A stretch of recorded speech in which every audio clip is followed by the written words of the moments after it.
ایک حدیث مبارک میں بھی آتا ہے کہ میرے آقا نے فرمایا کہ الخلافت بعدی 30 سنۃ، خلافت علی منہاج النبوت کا نظام جو ہے میرے بعد 30 سال تک رہے گا۔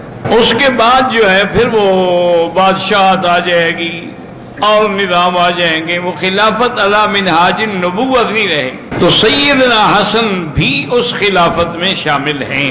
یاد رکھیں کہ سیدنا حسن اور حسین کی ہر لحاظ سے بڑی شان ہے۔ آپ کے والد حضرت علی المرتضیٰ ہیں، جن کے بارے میں حضور نے فرمایا تھا کہ انت اخی فی الدنیا والآخرہ، تم دنیا اور آخرت میں میرے بھائی ہو، اور جن کے ساتھ سیدہ فاطمہ الزہرا کا نکاح اللہ کے حکم سے حضور نے فرمایا، اور حضرت علی کے بارے میں فرمایا تھا کہ یہ وہ شخص ہے جو اللہ کے رسول کو بھی محبوب رکھتا ہے، اللہ کا رسول بھی اس کو محبوب رکھتے ہیں۔ اور یہ بھی آپ کی شان میں فرمایا تھا کہ لا یحبک الا مؤمن ولا یبغضک الا منافق، حضرت علی تم سے محبت مومن رکھیں گے، منافق کو بغض ہوگا۔ تو اب والد کی طرف سے حضرت علی جس کا والد ہو، اور جو نجیب الطرفین ہیں، ہاشمی ہیں، اور والدہ کی طرف سے سیدہ فاطمہ الزہرا بنت النبی المصطفیٰ رضی اللہ عنہا، جس کے بارے میں حضور نے فرمایا فاطمہ تو بضعۃ منی، فاطمہ میرے جگر کا ٹکڑا ہے، من احبہا فقد احبنی ومن ابغضہا فقد ابغضنی، جس نے بی بی فاطمہ سے محبت کی اس نے مجھ سے محبت کی، اور جس نے بی بی فاطمہ سے بغض کیا اس نے مجھ سے بغض کیا۔ اور ایک روایت میں آپ نے یہ بھی فرمایا کہ ان تکونی سیدۃ النساء فی الجنہ، کہ قیامت میں اللہ تمہیں عورتوں کی سردار بنائیں گے۔ تو اب باپ حضرت علی ہو اور ماں بی بی فاطمہ ہو تو ان کی شان کے کیا کہنے۔ یہ دونوں بھائی جو ہیں ان میں صرف 1 سال کا فرق ہے۔ 3 ہجری کو سیدنا حسن پیدا ہوئے، اور 1 سال کے بعد 4 ہجری کو سیدنا حسین پیدا ہوئے۔ حضرت حسین آپ سے صرف 1 سال چھوٹے، اور ان کی محبت کا یہ عالم تھا کہ صحیح حدیث میں ہے کہ حضور صلی اللہ علیہ وسلم خطبہ پڑھا رہے تھے، اور دونوں بھائی چھوٹے تھے، چلے آ رہے تھے، لیکن وہ کرتا تھا لمبا تھا، وہ پاؤں میں اٹک جاتا تھا تو گرنے لگتے، پھر کھڑے ہو جاتے۔ تو حضور سے برداشت نہ ہوا، آپ نے جمعہ کا خطبہ چھوڑ دیا اور جا کے دونوں کو اٹھایا اور ممبر پہ اپنے ساتھ بٹھایا، اور فرمایا کہ اللہ نے سچ فرمایا ہے کہ انما اموالکم واولادکم فتنہ، کہ مال اور اولاد تمہارے لیے بڑی آزمائش ہے۔ دیکھو میں ان کا تکلیف برداشت نہیں کر سکتا۔ اسی طرح ایک دفعہ حدیث مبارک میں ہے کہ حضور نماز پڑھ رہے تھے، حضرت حسین کھیلتے کھیلتے آئے تو حضور کی پیٹھ کے اوپر بیٹھ گئے سجدے کی حالت میں۔ صحابہ کہتے ہیں اب سجدہ لمبا ہو گیا، اتنا لمبا ہو گیا کہ بعض صحابہ نے سر اٹھا کے دیکھا کہ خدا کرے کوئی خیر ہو۔ بہرحال جب حضور فارغ ہونے کے افسر آپ نے فرمایا کہ ان 2 شہزادوں میں ایک میری پشت پہ بیٹھا تھا، میں نے کہا اٹھوں گا تو یہ گر جائے گا، اس کو شوق پورا کر لینے دو، یعنی نماز آپ کے لیے لمبی کر دی۔ اور ایک دن حضور ان کو کندھے پہ بٹھائے ہوئے جا رہے تھے، ایک صحابی نے دیکھا تو اس نے کہا نعم المرکب رکبت یا غلام، غلام بڑی اچھی سواری تمہیں ملی ہے، تم محمد مدنی کے کندھے پہ بیٹھے ہو۔ حضور نے فرمایا یہ تو تم نے کہا ہے، یہ نہیں کہا کہ نعم الراکب سوار کون ہے۔ اگر اٹھانے والا محمد مصطفیٰ ہے تو سوار بھی تو سیدنا حسین ہے۔ اور اسی طرح حضرت علی اور حضرت ابو بکر کٹھے جا رہے تھے، سیدنا حسن اور حسین گلی میں کھیل رہے تھے۔ حضرت ابو بکر نے حضرت حسن کو اٹھایا اور کندھے پہ بٹھایا اور کہا واللہ شبیہ بالنبی لا شبیہ بعلی، اللہ کی قسم ہے تم حضور کی شکل ہو، علی کی شکل نہیں ہو۔ وعلی یضحک، حضرت علی خوشی سے مسکرا رہے تھے۔ ویسے بھی صحابہ فرماتے ہیں کہ حضرت حسن من اعلی الی صدر، آپ اوپر سے لے کر سینے تک حضور کی شکل تھے، اور حضرت حسین من الصدر الی رجلہ، نیچے تک حضرت آقا کی شکل تھے، اور دونوں اگر اکٹھے ہو جاتے تو بالکل تصویر نظر آتی تھی محمد رسول اللہ صلی اللہ علیہ وعلا آلہ واصحابہ وسلم تسلیما کثیرا۔ ایک دن حضور صلی اللہ علیہ وسلم کی خدمت میں بی بی ام الفضل نے کہا کہ یا رسول اللہ، میں نے ایک خواب دیکھا ہے، بڑا سخت خواب ہے، ڈرانے والا خواب ہے، میں بیان نہیں کر سکتی۔ اور ہمیں اللہ کی بندی بات کرو گے تو پتہ لگے گا نا۔ انہوں نے کہا رسول اللہ انہ لشدید، بڑا سخت خواب ہے، اور میں بتلاؤ۔ انہوں نے کہا میں نے دیکھا ہے قطعۃ من جسدک وجاء فی ہجری، آپ کے بدن سے ایک ٹکڑا گوشت کا کاٹا گیا اور میری گود میں رکھ دیا گیا۔ تو حضور مسکرائے، فرمایا ام الفضل تمہارا خواب تو بڑا اچھا خواب ہے، مبارک ہے۔ اس کا مطلب یہ ہے کہ بی بی فاطمہ جو ہے وہ قریب الولادہ ہے، اس کو اللہ بچہ دیں گے، وہ تیری گود میں آئے گا، وہی تو میرے گوشت کا ٹکڑا ہوگا نا۔ تو یہ تو خواب بڑا مبارک خواب۔ سیدنا حسن اور حسین رضی اللہ تعالی عنہما، حتیٰ کہ ایک دن صحابہ کہتے ہیں کہ حضور خطبہ پڑھا رہے ہیں، ممبر پہ حضرت حسن ساتھ بیٹھے اور آپ کبھی ہماری طرف دیکھتے ہیں، کبھی بچے کی طرف دیکھتے ہیں، اور اس کے بعد فرمایا ان ابنی ھذا لسید،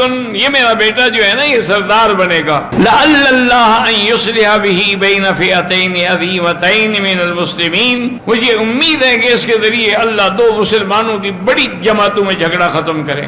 حضور پاک نے پیشین گوئی فرمائی، اور دونوں بھائیوں کی سخاوت کا یہ عالم تھا کہ ایک دفعہ سفر پہ روانہ ہوئے، اللہ کی شان یہ ہے کہ مدینے سے کافی دور جب چلے گئے بارش شروع ہو گئی، تو انہوں نے دیکھا جیسے صحرا میں آپ دیکھتے ہیں نا بدو خیمے لگا کے بیٹھے ہوتے ہیں بیچارے، ایک خیمہ لگا ہوا ہے، تو آپ جلدی سے گئے تو بدو بھی نکلا، اس کی بیوی بھی، آپ نے کہا بھی بارش ہو گئی، ہمیں تم اپنے خیمے میں پناہ دے دو گے بارش تک؟ انہوں نے کہا مرحباً حباً و تکریماً، آئے۔ ان کو پتا نہیں ہے کہ یہ کون ہے۔ بارش جب تھم گئی تو اس نے جا کے ایک اپنا دمبا ذبح کیا، اس کو پکایا، تیار کر کے کھانے کے لیے رکھا۔ آپ نے بڑے شوق سے کھایا، حسن حسین نے، آپ کے غلام نے، آپ کے خادم نے، گھر والوں نے۔ بارش پھر شروع ہو گئی۔ اللہ کی شان ہے کہ 3 دن متواتر بارش رکتی تھی پھر شروع ہو جاتی، اور وہ روزانہ ایک دمبا ذبح کر کے پکا کے حضرت کو کھلاتا تھا۔ اس کو پھر بھی پتہ نہیں ہے کہ میرے گھر آنے والے کون ہیں۔ جب تیسرے دن تسلی ہو گئی کہ بارش رک گئی ہے تو حضرت حسین نے اپنے خادم سے پوچھا کتنے پیسے ہیں تمہارے پاس؟ انہوں نے کہا حضرت 20,000 درہم ہے۔ فرمایا 10,000 اس کو دے دو۔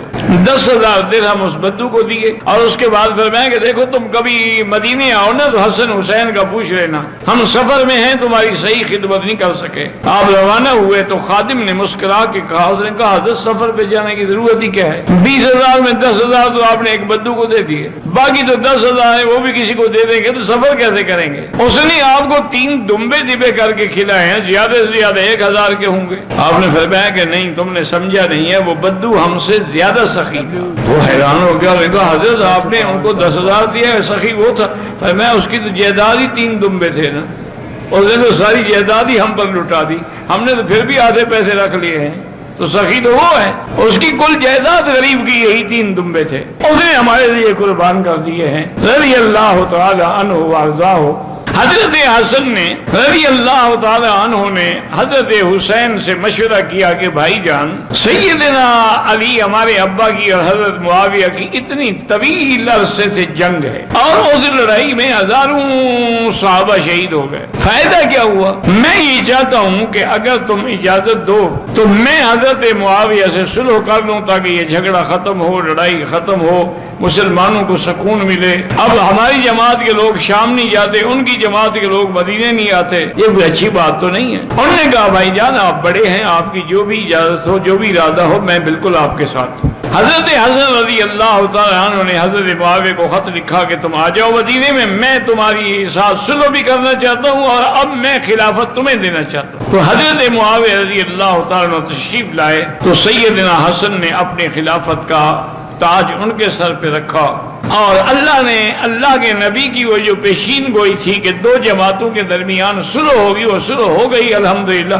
سارے صحابہ مطمئن ہو گئے، لڑائی ختم ہو گئی، جھگڑے ختم ہو گئے، فتوحات کا دور شروع ہو گیا۔ اور حضرت معاویہ یجلہ ویکرمہ ویعذبہ، آپ کی بڑی تعظیم کرتے تھے حسن حسین کی۔ ایک دفعہ انہوں نے 10,000 درہم بھیجے، اور ساتھ یہ بھی لکھا کہ حضرت یہ ہدیہ ہے، نہ صدقہ ہے نہ زکات ہے، کیونکہ صدقہ اور زکات تو حضور کی اولاد پہ لگتی نہیں نا۔ اور اپنے خادم کو کہا کہ یہ 10,000 درہم جو ہے حضرت کو ہدیہ بھی پہنچاؤ، اور وہاں ایک دن رہ جانا، دیکھنا کہ حسین کیا کرتے ہیں، حسن کیا کرتے ہیں۔ جب آ گئے تو دونوں بھائی وہی مسجد میں بیٹھ گئے، پیسے آگے رکھ لیے، اور سب کو بلاتے گئے، اس غریب کو لے آؤ، اس کو لے آؤ، اس کو لے آؤ، دیتے گئے، مغرب تک سارے پیسے ختم، 10,000 درہم خیرات کر دیے۔ وہ آدمی واپس گیا، اس سے پوچھا حضرت معاویہ نے کیا ہوا؟ انہوں نے کہا حضرت وہ دونوں بھائی بیٹھ گئے، خیرات کرتے رہے اور مغرب تک تو سارے پیسے ہی ختم ہو گئے، ان کے لیے خود تو ایک درہم بھی نہیں بچا۔ اور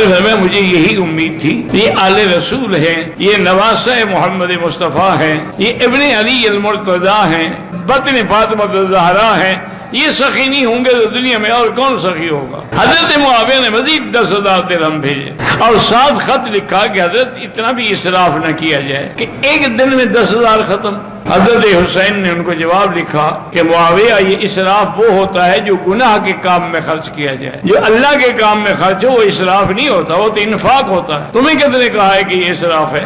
اسراف تو وہ ہے جو اللہ رسول کے حکم کے خلاف خرچ کیا جائے، اللہ رسول کے لیے خرچ کیا جائے تو وہ کیا اسراف ہے؟ تو الحمدللہ سیدنا حسن اور حسین کی تکریم ابو بکر اور حضور تو کبھی کبھی بی بی فاطمہ کو کہتے تھے دعی لی ابن آیا، میرے بیٹوں کو بلاؤ، کہاں ہیں؟ بلاتے تو حضور سینے سے لگاتے دونوں کو، یضمہما و یشمہما، بخاری کی روایت ہے کہ حضور سینے سے بھی لگاتے اور سونگھتے بھی اور فرماتے ہما ریحانایا، یہ میری پھول ہیں، مجھے ان سے خوشبو آتی ہے۔ حضرت حسن رضی اللہ تعالیٰ عنہ کے لیے سیدنا عمر بھی اتنی تکریم کرتے تھے کہ ایک دفعہ مال غنیمت کے جب آپ نے حصے کیے تو اصحاب بدر کے لیے 5,000 ہزار رکھے، تو حسن حسین کے لیے بھی 5,000 رکھے، یعنی آپ کو بھی وہی حصہ دیا جو سب سے بڑے صحابہ کو دیا گیا۔ اتنی تکریم کرتے تھے سیدنا حسن اور سیدنا حسین کی رضی اللہ تعالی عنہما و ارضاہما۔ اسی طرح سیدنا عثمان رضی اللہ تعالی عنہ سب سے زیادہ محبت کرتے تھے حضرت حسن سے اور حضرت حسین سے رضوان اللہ تعالی علیہم اجمعین۔ اور حضور پاک تو ہمیشہ فرماتے تھے اور اللہ سے دعا کرتے تھے کہ اللہم انی احبہما فاحبہما واحب من یحبہما، یا اللہ میں ان دونوں سے محبت کرتا ہوں، آپ بھی محبت کریں، اور جو ان سے محبت کرے آپ ان سے بھی محبت کریں۔ لیکن اللہ کی شان یہ ہے، انقلاب زمانہ ہے، سیدنا حسن رضی اللہ تعالی عنہ نے جنت البقیع میں دفن ہوئے اور مدینے میں آپ کی وفات ہوئی۔ بعض لوگوں نے روایات میں لکھا ہے، لیکن اللہ عالم چونکہ روایات کا اعتبار نہیں ہوتا، یاد رکھیں، انہوں نے لکھا ہے کہ حضرت حسن کو بھی زہر دی گئی تھی، خوارج نے کسی نہ کسی طریقے سے ان کے کھانے میں زہر پلوائی اور حضرت اسی زہر سے شہید ہوئے۔ خدا کی شان ہے نا جی کہ حضور پاک کا پر بھی زہر کا اثر ہوا، حسین پر بھی زہر کا اثر ہوا رضی اللہ تعالی عنہ۔ اس کے بعد لوگوں نے حضرت حسین سے کہا، لیکن حضرت حسین نے فرمایا کہ مجھے خلافت کا شوق ہی نہیں ہے۔ اب میں حضرت معاویہ سے کہوں کہ خلافت واپس کر دو، مجھے جب ایک خواہش ہی نہیں، تمنا ہی نہیں، میں خلیفہ بننا ہی نہیں چاہتا، میں یہ ذمہ داری کا بوجھ نہیں اٹھا سکتا۔ اور اسی طرح صحیح روایات میں ہے کہ میرے آقا نے ایک دن اپنی چادر مبارک کے نیچے دونوں کو بٹھایا، حضرت حسن، حضرت حسین، حضرت علی، بی بی فاطمہ اور خود بھی، اور اللہ سے دعا کی کہ اللہم ہؤلاء اہل بیتی وطہرہم تطہیرا، یا اللہ میرے یہ بھی اہل بیت ہیں، ان کو بھی آپ پاک فرما دیں۔ چونکہ جو آیت تطہیر اتری تھی وہ تو ازواج رسول اللہ کے حق میں تھی، اگر ان کے حق میں ہوتی تو پھر دعا مانگنے کی ضرورت ہی نہیں تھی نا۔ دعا تو اس بات کی مانگی جاتی ہے جو پہلے نہ ہو، اگر موجود ہو تو اس کے لیے دعا نہیں کی جاتی۔ جیسے حضرت خلیل نے مکے کے لیے دعا کی، میرے مدینے کے لیے دعا کی، اسی طرح بی بی سلمہ نے عرض کیا حضور میں بھی چادر کے نیچے آ جاؤ، فرمایا انت لا خیر، تم تو پہلے ہی خیر پر، تمہارے لیے تو نص قطعی موجود ہے، کیونکہ ساری آیات جو ہے وَقَرْنَ فِي بُيُوتِكُنَّ وَلَا تَبَرَّجْنَ تَبَرُّجَ الْجَاهِلِيَّہ سے لے کر آخر تک ساری آیات جو ہیں وہ ازواج مطہرات کے لیے ہیں۔ لیکن ہمارا ایمان ہے کہ جیسے ازواج مطہرات اہل بیت رسول ہیں، اسی طرح اولاد رسول جو ہے یہ بھی اہل بیت رسول ہیں علیہم الصلوات والتسلیم۔ اللہ کی شان دیکھیں کہ حضرت حسن زار سے شہید ہوئے اور حضرت حسین رضی اللہ تعالیٰ عنہ کو ظالموں نے 10 محرم کو میدان کربلا میں شہید کیا۔ اور آپ بھی اللہ کے دین کے لیے، اللہ تبارک و تعالیٰ کے احکام کے لیے، اظہار حق کے لیے اور خلافت حقہ کے لیے ڈٹ گئے، لیکن کسی کے ہاتھ میں بیعت کرنا قبول نہیں فرمایا رضی اللہ عنہم و ارضاہم۔